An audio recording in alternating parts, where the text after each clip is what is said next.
माही जी के गाजा पे सिंगार रवाया चोटदार बड़ुए हो माही जी के गाजा पे सिंगार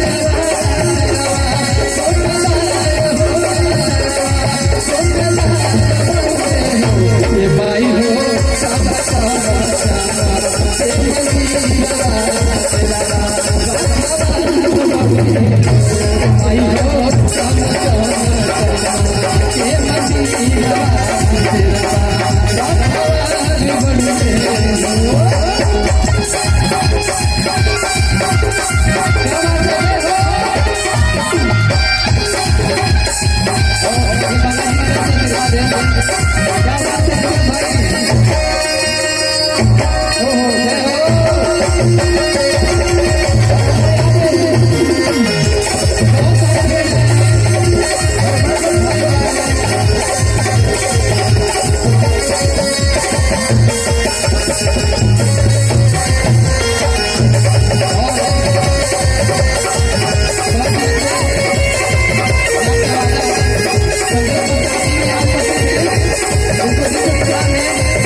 मालिक है जो फूल दिन जलाती है और उसका हार बनाती है और बाप को चढ़ाती है। क्या बात है, बड़े भाई के लिए जोरदार ताली।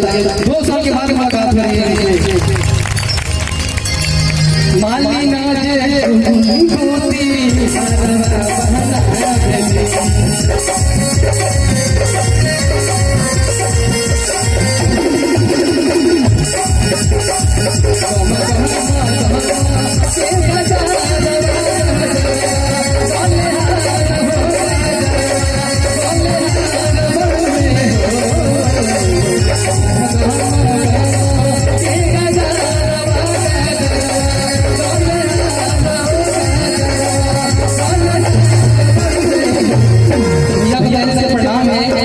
आशीर्वाद करना चाहेंगे, इनके लिए जोरदार तालियां हो जाए।